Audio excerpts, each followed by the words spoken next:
Paul, Jā. tad, kad tu ej pa ielu, Jā. tu esi ievērojis, ir tādas lietas, kuras tur ir, bet tu tās nevari nopirkt parastā veikalā.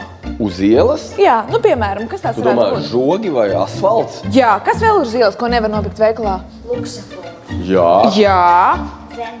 Zemi. Paul, ko vēl? Ceļazīmes? Jā, es biju kaut kur un uzzināju, kur rodas ceļazīmes. O, ļoti interesanti, ejam skatīties. Ejam!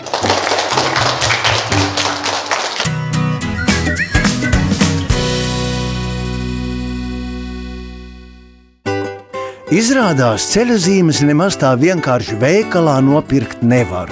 Tās ražo pēc speciāliem noteikumiem tieši tādas, kādas tās paredzētas valsts likumos. Tas tāpēc, ka ceļazīmes ir ļoti svarīgas un tām jābūt vienādām un labi saskatāmām.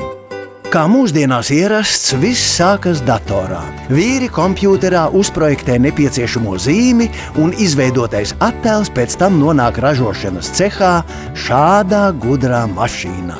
To sauc par lāzerkompjūteru. Pašas zīmes tiek gatavotas no materiāla, ko sauc par skārdu.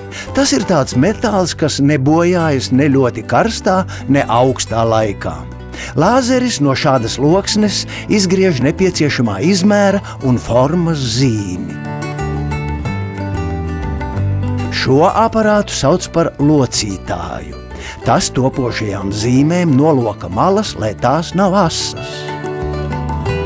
Šeit zīmēm uzspiež marķējumu, lai jebkurā brīdī būtu iespējams pārbaudīt, kur un kad šī zīme izgatavota. Tā kā ceļazīmes parasti atrodas zem klajas debesis, tām nepieciešama īpaša apstrāde. Zīmes tiek nopūstas ar speciālu pulvera krāsu un tad ievietotas īpašā krāsnī, lai piekausētu īpašo krāsu. Varētu teikt, ka zīmes izcep, un tas notiek 220 grādu temperatūrā. Šeit top uzlīme, kas tiek uzlīmēta uz izgrieztās un nokrāsotās skārda formas. Uzlīme ir īpaša, jo zīmei tumsā jāspēj atstarot gaismu, lai cilvēki tās varētu ieraudzīt un atpazīt arī naktī. No līdzīga materiāla ir veidoti, piemēram, pie apģērba karināmie atstarotāji. Nu, ceļazīme ir gatava un to var izvietot uz ielas.